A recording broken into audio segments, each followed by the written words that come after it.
Thank you very much for inviting us to the heart and the capital of the American Empire. I'm very happy about the opportunity to compare your journalistic matrix with mine and learn from your deep investigations about how the world works and what it is suffering from. What would you say is the world suffering from? I mean, my world is the West. And this is one of the kind of capitals of the collective West. And the West is suffering from an extreme form of capitalism, and it's suffering from propaganda fed down the throats. Even here in this cafe, which is sort of a base of the activist left in Washington, people are heavily propagandized here, on a kind of corporate model of diversity. So everyone is propagandized, people are polarized, and the average working people of across the West are divided against each other, but the elite are extremely united. And they're united in defense of a very extreme form of capitalism that gives them unfettered privilege over the rest of the entire world. So we have an obligation here in the West, particularly to take them on. Mm-hmm. You're talking about the elite. For many people, elites don't even exist, let alone a deep state that serves those elites. Why is that?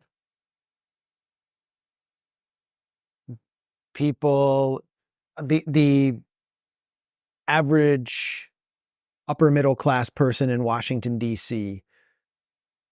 is good-hearted. They have signs on their lawn, and you'll see them in any of these neighborhoods that say, love is love. We believe that Black Lives Matter. We believe in science. We believe in all these Enlightenment values. And they participate in the political system as though it's a real democracy. And every November, every 4 years, that's the most meaningful time for them. Going into the voting booth for them is almost like a religious experience. And they believe that those people that they elect are actually in charge. They're not inclined to look behind the curtain at those who control those politicians. And they watch legacy media, cable media. They trust the banner of the New York Times, the Washington Post. And they do get a smattering of critical reporting. For example, now the legacy media is beginning to report critically on what's happening in Gaza, for example, or there's some sympathy for the students having this rebellion across the country because it's gone on for so long, and the reporters can only ignore it so much. But for the most part, they don't believe that a deep state exists, and there's no clear definition of a deep state because the right defines it one way, the left defines it, the dissident left defines it another. But people generally in the big cities where they're benefiting from empire, where they have skin in the game, they actually believe that their representative democracy is real and that there are extreme differences between the parties. And they vote based on cultural issues. So those cultural issues are what kind of ensures that the cosmopolitan urban middle class and the intelligentsia remains loyal to the deep state, which believes in those same values, but which has a much more malign agenda. Can you give me an example that shows you that the deep state exists? I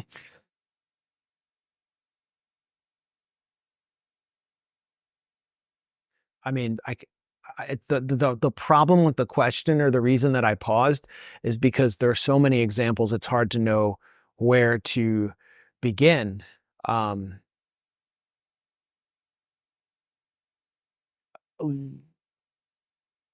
The deep state, first of all, is a network that extends from a permanent bureaucracy that's ideologically dedicated to a certain economic and political system within the U.S. government. In the Department of Justice, that's one of their bases of power. as well as the FBI, the CIA, Department of Defense, State Department. Those are their main areas of influence. But if you actually want to expand outwards, you can look at varying avenues of influence that bear down on U.S. politicians, including local politicians in Washington, D.C. I mean, I'm just giving you the most mundane example possible. The mayor of Washington, D.C., who's one of our longest serving mayors, she has overseen everything we see outside where we're sitting right now. Is just massive gentrification, pushing the Black working class population further and further out of the city. Her mentor was Michael Bloomberg, who's one of the richest men in America. She has been on several trips to Israel to explore areas for intelligence and research and development cooperation with Washington, D.C. Her former police chief, Kathy Lanier, has been gone on training sessions to Israel for the DC Metropolitan Police Department, and she referred to Israel as the Harvard of counterterrorism. So, Zionism, I think, is part of the deep state, and we can see it influencing not just our politicians, but our campuses as well. So Ohio State University in Columbus, Ohio. It's a city you don't think about too much if you're from outside the United States. The first city that my family settled in when we moved to the United States from Eastern Europe. And that university is a public university, Ohio State. They crushed the students immediately when they came out to protest. It turns out that university is actually owned by Les Wexner from the Victoria's Secret fortune, who is a close he's basically the wingman of Jeffrey Epstein. He has donated over $200 million to that university. That towers over what the taxpayer contributes to that university, which gives him complete control over the board of trustees of Ohio State University. And so when sex trafficking allegations were leveled against him by Virginia Giuffre, the board said, there's nothing we can do. This guy controls the entire university. He also controls the entire city of Columbus. Columbus is having this revitalized, gentrified downtown. It's bringing in outside investment. It's all his money. And so Les Wexner is the deep state. And if you're a politician in Ohio, you have to deal with him. And what is one major part of Les Wexner's agenda? Support for Israel. He has pulled $2 million from Harvard because they would not ban Students for Justice in Palestine. And he was sponsoring a fellowship program there for, a pro-Israel fellowship program. I can just give you so many examples relating to the pro-Israel issue, but then we have the whole Russiagate saga with Donald Trump. That's when the concept of the deep state came into the public consciousness, and it began with the FBI wiretapping Trump Tower. The FBI is one of the bases of the deep state. Give you another example of something the FBI has done. They orchestrated a plot to kidnap the governor of Michigan. Can you believe that? I mean, doesn't that sound crazy? The FBI orchestrated a plot to kidnap the governor of Michigan. Her name is Gretchen Whitmer. She's a Democrat. She's a possible presidential contender in 2028. And they inserted confidential operatives into a group of semi-retarded far-right characters to convince them that this plot should be enacted. They came up with the plot. They were paying them $100,000 or more. And the plot began with in April 2020, at the beginning of the COVID event. There were many rural people in Michigan whose lives were being destroyed by the lockdowns being imposed by this governor. They went to the Capitol to protest with guns. Some of them were members of this group the FBI wanted to infiltrate and get them involved in this plot. The FBI told the Michigan State Police, this is confirmed through testimony of the FBI informants, they told the Michigan State Police to stand down and get out of the way so these gun-toting right-wingers wearing camouflage could actually go into the Michigan State Capitol and stage a kind of insurrection and intimidate people with automatic weapons, something in Germany that would be just completely out of bounds. And it's because they wanted to start frightening the public about the right. The whole Gretchen Whitmer kidnapping plot was revealed in October 2020. Why? It's the October surprise. Trump supporters wanted to kidnap the governor. So it was a perfect way of the FBI not only undermining those who are opposing the COVID lockdowns, but also undermining Donald Trump. And this is all, confirmed through court records now. So that's what, the right wing thinks about when they think about the deep state. But it definitely, for me, goes much deeper than that. Does the deep state have conflicting interests? Yes, definitely. You saw elements of the deep state actually screw Hillary Clinton over by revealing that Anthony Weiner was under investigation for possible child sex charges 2 days before the 2016 election. And those were Republican or pro-Trump FBI operatives in the New York office who revealed that. And that was at a time when the Hillary campaign had dropped their big bomb that there was this audio of Donald Trump bragging about how he grabs women by the pussy. And so it, took that off the table.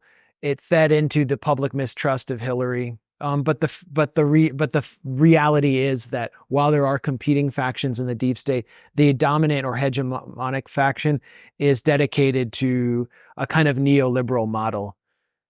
Which includes certain or is based on and it kind of uses it as a mask, liberal social values as kind of a mask for the deeper, more malign agenda. What is the agenda? Well, the agenda is neoliberal capitalism, control over resources, and Western and particularly American hegemony. I mean, Western hegemony is just Europe as a vassal of the United States, keeping Europe and particularly Germany weak. England, the UK as a sort of connection vector for the transatlantic relationship and control of the elite over the globe's resources and economic transit routes, which is why there's one reason why there's such a simmering conflict with China over the Taiwan Strait and the South China Sea. The agenda is material, it's economic, but it's increasingly taking on a more emotional form now as the transatlantic elite feels like it's under unprecedented pressure. It feels kind of like it's against the wall. Do you also think that it is somehow religious if you look at Zionism? I think the hegemonic faction within the deep state or the national security state has a religious dedication to its own values, and they use the term democracy or democracy promotion as a way of marketing their values. But in practice, for the people who have to accept democracy promotion, it's not very democratic, as we know from various coups from the 1950s to the present. Do you think that you as a journalist have served the deep state unconsciously? Definitely. I've gone through various phases in my development. So I was dedicated to a kind of model of partisan politics at one point, and it required a series of events to wake me up. What was the event? It was really, okay, I was born in 1977. Almost my entire life as I was raised was spent under Republican administrations or during the 1990s, during the Clinton administration, it felt like nothing was happening in the United States. And in many ways, it was kind of a moderate Republican administration under Bill Clinton, but we thought, oh, he's a Democrat, he plays saxophone. Then George W. Bush comes in, another even more radical Republican administration. You have 9/11, the Iraq War. These were events for me that they did radicalize me in a way, made me strongly anti-war, but there was this Republican president, and the neoconservatives reared their heads within this Republican administration. So I thought, if I'm marching with hundreds of thousands of people, and many of them support the Democrats. When we get a Democrat in, things will be better. The war will end.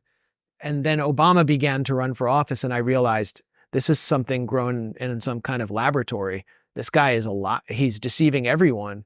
And many of the people in the anti-war left community in Washington, they had like Obama stickers with peace signs on their hybrid vehicles. Like they believed in it. And I just saw through it immediately. At the same time, Israel waged its most ferocious assault on the Gaza Strip, Operation Cast Lead, started in December 2008. This was after Obama was elected.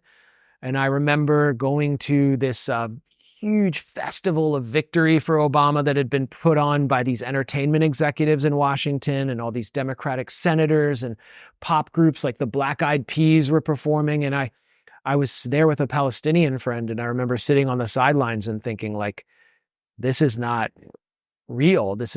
And they're going to continue in the wars with the consent of the left. And they did. And they deepened the wars, and they expanded the wars, and they carried out the most devastating regime change operations, which had been part of the neoconservative playbook that I stood at that point. So it was really the election of Obama and Operation Cast Lead that provided me with this psychological and political transition point. However, it took me several years to fully develop into what I am now, to see the effects of the regime change operations in Libya and Syria specifically. I was quite surprised reading the Clinton emails and seeing that Hillary Clinton was or is a fan of your work. Can you explain that to me? Hillary Clinton was not a fan of my work. She was a longtime confidant of my father, Sidney, and he was a journalist who got involved with the Clintons, served towards the end of the first Clinton administration, and played sort of an outside role as an advisor. And he would send her my work partly because he quietly sympathized with my views on Palestine, and he was just proud of my work. So he was like, "Hey, look at what my son's doing." And the Clintons, they're very good at taking care of their network. Like if you have a family member who dies, you're in their network, they're gonna call you right away. So that's kind of what her responses were about. And then the Trump operation used those emails to paint me as Hillary Clinton's secret Middle East advisor, which is absolutely insane. And through Sheldon Adelson's money and Shmuley Boteach, this lunatic, right, like Likudnik rabbi, they took out a full-page ad in the New York Times accusing me of being Hillary Clinton's secret Middle East advisor. And, it included excerpts of those emails. And the whole point was to turn Jews away from Hillary Clinton, who is just as pro-Israel, just as Zionist as Donald Trump was. So in those emails, she just wanted to be nice, or? Yeah. Yeah. Okay. Do you think that a figure like Clinton has a camp thinking? She's a ruthless partisan, like an animal. Like she's like rabidly partisan, and she'll do anything it takes to win. But things got more complicated in 2016 because of Bernie. Hillary Clinton and her generation, of the people in her generation. Okay, if you go back, Hillary Clinton was very typical of baby boomers of her generation. She was involved in some kind of, I would say, dissent when she was in college, and she dissented against the Vietnam War. She became kind of pro-civil rights, pro-feminism, but then they all became angry with the radical left, and they became ferociously anti-communist, ferociously anti-leftist, and they thought that they had vanquished the left in the 1990s. Then it comes roaring back through Bernie Sanders and his primary run against Hillary in 2016. So she becomes just as viciously anti-left-wing, anti-war, anti-socialist as she is opposed to the Republicans. And then when Trump wins, we have a political realignment where that faction, the Hillary Clinton faction, the Obama faction, and the George W. Bush faction actually converge because they all hate Trump so much, because they're the true faces and voices of the deep state, the neoliberal program. But what is Trump? What is Trump? I mean, Trump doesn't know what Trump is. But Trump, I mean, what is Donald Trump or what is Trumpism? Donald Trump. Donald Trump is a sort of authentically American businessman from New York. He grew up on construction sites. He learned to speak the language of the working man. He's really entertaining to watch. He's authentic. People relate to it. In some way, I relate to it, just the funny stuff he says more than any other candidate who's reading off a teleprompter. Like if you took Obama's teleprompters away, he could barely say anything. So Trump has this authentic charisma that people relate to. Most people who voted for him, I just did it to give a middle finger to the establishment.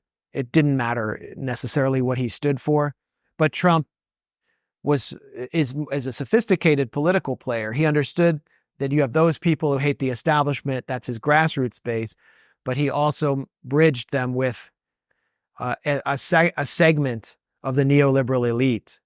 And that's why he gave $1 trillion tax cut to the rich. He understands how to keep them on his side. And now Trump has gone too far. I think he's losing his balance between the people who are screwed over by this neoliberal system, whose jobs are outsourced, and the donor class, because he has gone and supported the $95 billion aid package to Israel and Ukraine. So who Trump is, he's someone without a clear political or ideological compass, but he's someone with an authentic connection to these two classes, more so than other American politicians. What Trumpism is was supposed to have been defined through America First, but that's clearly, like, the contradictions are exploding. You wrote that new conservative imperialism gave rise to a Donald Trump.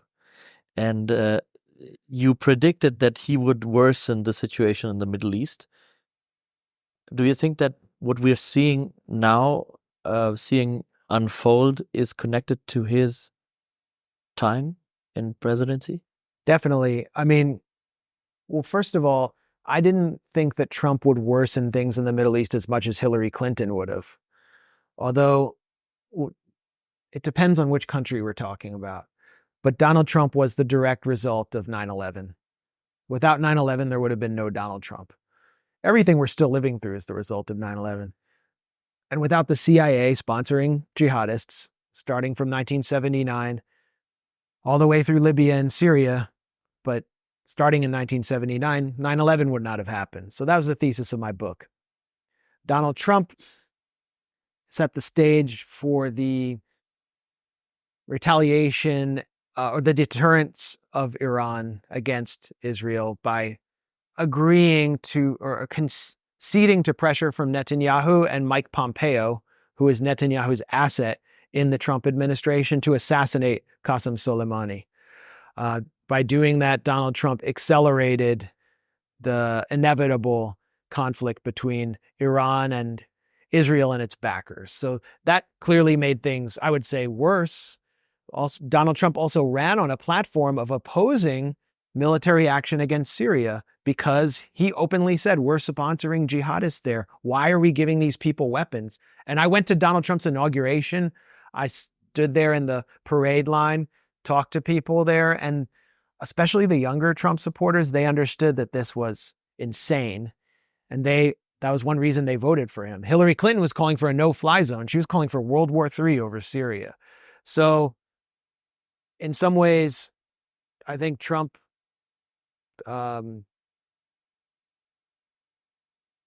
played a positive role by attempting to withdraw the U.S. from Syria. He was sabotaged by the deep state. Another example of the deep state. I can talk about that too, but I sense that you want to move on. Yeah, he was very much pro-Israel. He also moved the embassy.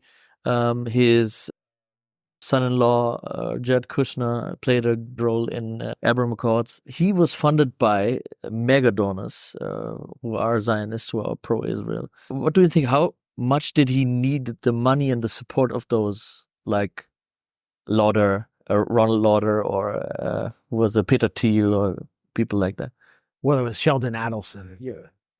Donald Trump's top donor was Sheldon Adelson. Joe Biden's top donor is Haim Saban, who is the top donor to Barack Obama and Bill Clinton. And Haim Saban and Sheldon Adelson work together through something called the Israel-American Coalition. to control both parties on behalf of Israel. And the only issue either of them care about, aside from their money, is Israel. So Donald Trump needed that money as much as Hillary Clinton or Bill Obama or any of them needed the money. Donald Trump said, I have my own money. I'm a billionaire. I'm not for sale. And that was a real strong point for him to market himself to people. But at the end of the day, these businessmen who get into politics, they don't want to dip into their money to fund a campaign. Do you know how much campaigns cost in the US? They cost $500 million, $1 billion more. Joe Biden raised $50 million in January alone. So they need these guys. So Sheldon Adelson came in and he said, look, all you have to do is just move this embassy and a few things.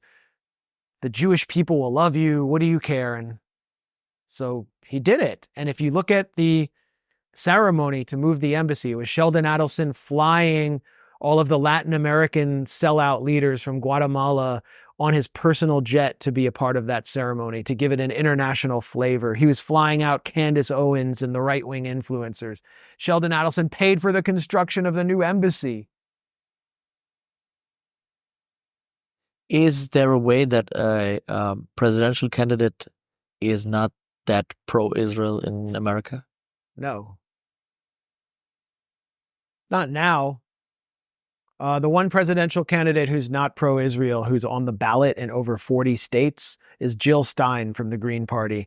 And she was brutally arrested last night at, I think, University of Minnesota. Yeah. She was brutally arrested by police for standing with the students there. So that's how they're treated. I mean, it wasn't like, oh, here's a major national politician.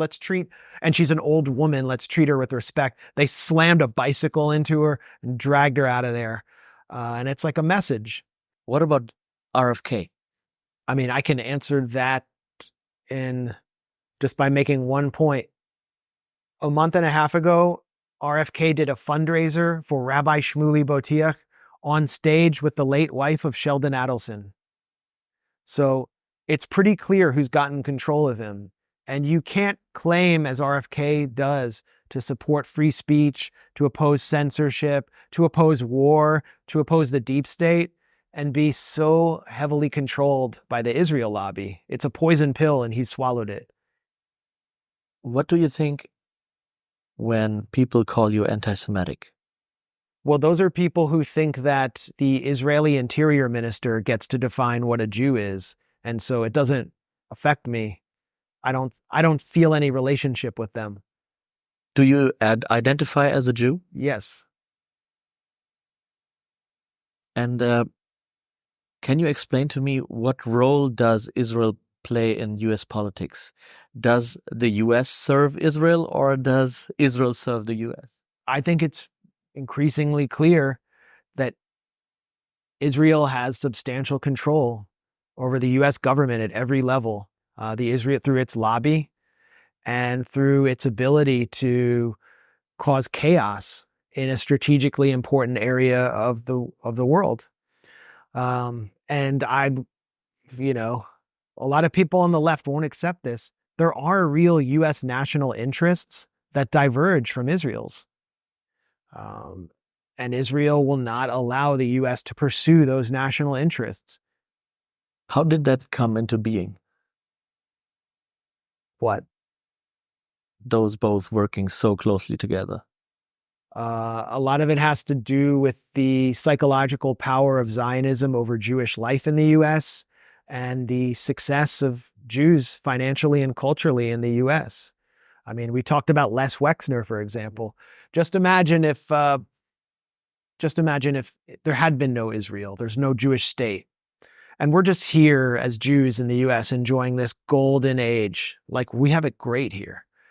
Les Wexner would just be like an Episcopalian. He'd be like, it wouldn't matter that he was Jewish and he wouldn't be. But then for Les Wexner, it would be a psychological problem. Or a lot of these Jewish Zionists. You're not really that religious. You're not going to the synagogue and studying Torah every day like the ultra-Orthodox. You need something to make you feel Jewish. And so there's Israel, and there's the Holocaust.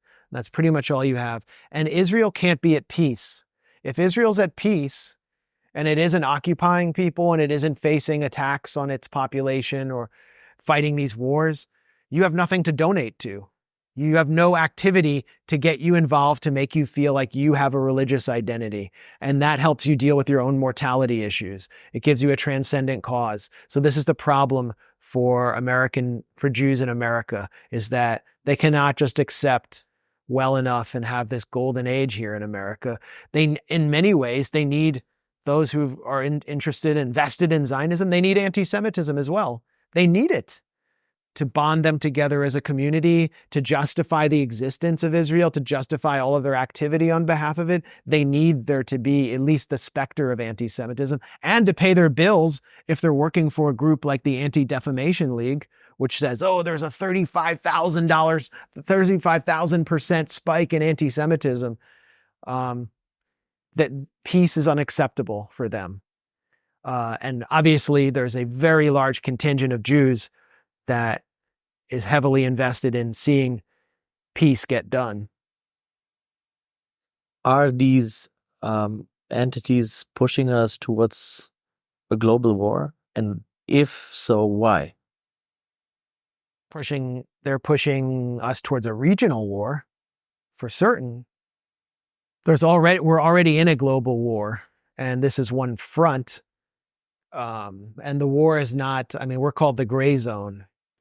And one meaning of gray zone is a kind of warfare that doesn't rise to the level of conventional warfare like what we see between Russia and Ukraine with tank columns facing one another. We're already in that war. It's a financial war. It's a political war, a media information war. But one front in the war is the entire region of what we call crudely the Middle East. And there would be no threat of war without Zionism. As long as Zionism persists, there will be this crisis.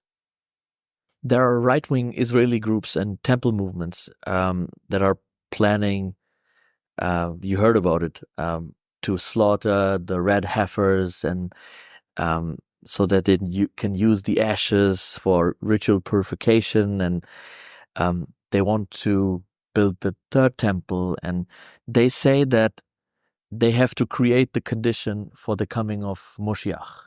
In any case, if it is built by God or built by Israel, they have to build it over Al-Aqsa. My question is, how central is this goal, and is it being pursued by influential groups, or is it just The temple movement is the future of Zionism. Zionism is increasingly religious. It needs to become more fanatical in order to sustain its dynamism and to provide the people who live within its realm with some kind of vision of deliverance from this endless grinding conflict. The temple movement also aims to destroy traditional Judaism. It's really what's at the heart of Zionism.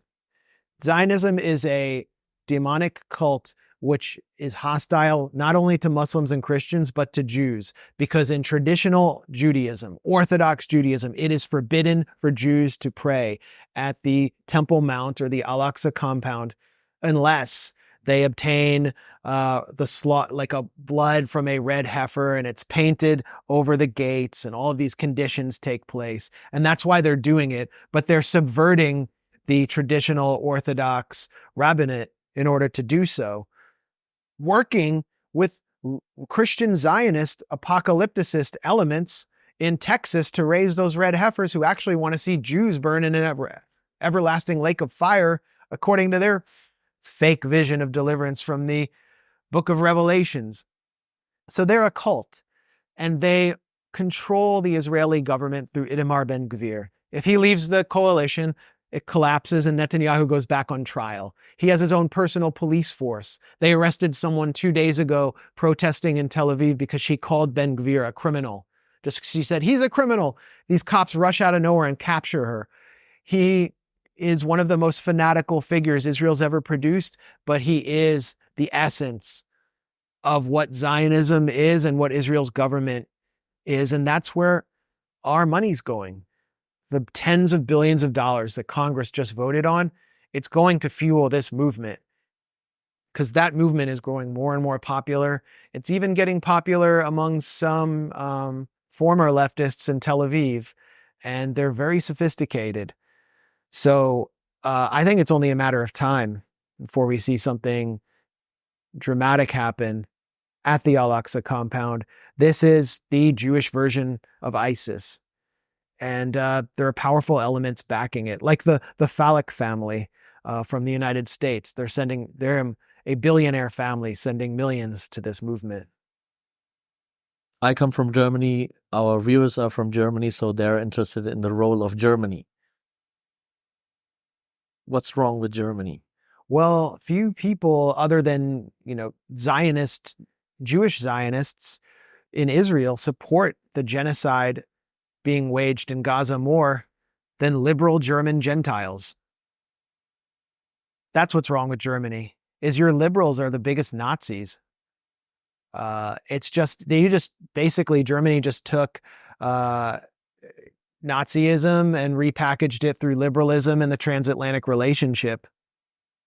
And at the same time, that same element, Annalena Baerbock, Robert Habeck, they've agreed to the transatlantic relationship destroying Germany's economy, setting the stage for the right, AfD, to triumph.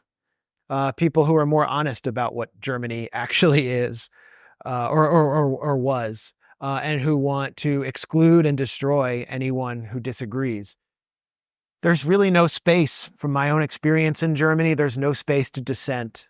We have a First Amendment here in the U.S. There's no real legal precedent for people to say, hey, you cannot remove us from the front of the Reichstag so violently. We have the right to free assembly. Those rights are not present the same way that they are here. So the contradictions of Germany are coming out, and I think Germany is one of the more terrifying places in the West going forward. I think that we are in some ways under the control of a Fourth Reich. That's much more sophisticated. It doesn't have, even in World War II, Germany tried to outsource its death camps to Poland where the German citizens couldn't see. But now it's more sophisticated about that. It's adopted a liberal model. It's pluralistic to a point. And you have the best party culture, great drugs, all kinds of fun can be had. Young people are encouraged to tune out. We have that here. But then we have our proxies in Ukraine and Israel, the real fascists, and we outsource fascist violence to them in order to reap the benefits for ourselves. So I look at Washington, D.C. as kind of the liberal imperial core, but it requires Ukraine and Israel in order to maintain its 1,000-year Reich, and it is ultimately fascist. My last question. Is there hope? Yeah, there is. There's always hope. And we have to find hope. Or we should just all go do tons of drugs and put on an Oculus and watch, first-person shooter games and porn all day and, just give up, which is what young people are being given in this country, especially young men. So if you are in this position that we're in as independent journalists, then you have to take on a holy mission of not only giving people hope, but giving them the tools to achieve their goals. And that means knowledge, critical thinking, which isn't being taught in our schools. We can see on campuses across this country, hope is being stirred in a way that I never expected. And it's through this rebellion that people in Gaza, who are under the drones and the bombing, where 5% of the entire population has been killed or injured, they're calling it the American Intifada. And so that does give me hope. And you look at those students, they're weird. Okay, they're all wearing masks. A lot of them just look weird. They say stuff that might not appeal to the general public. they're right. That's all that matters, is that they're right. They're telling the truth. So that's something that I didn't expect to take place. And it gives me some hope. And then just beyond hope, my philosophy is there might not be a revolution here. We might not achieve all of our goals, but I just get up every day and I'm angry about the way things are, and I'm just going to be the biggest bastard I can be. And that's it. Mr. Blumenthal, thank you very much. Thank you. It was great. Thank you. Yeah, great questions. Much more challenging than I wish I had more time, but Well, we can do it again. yeah, we will. So you're going back tonight? Yeah.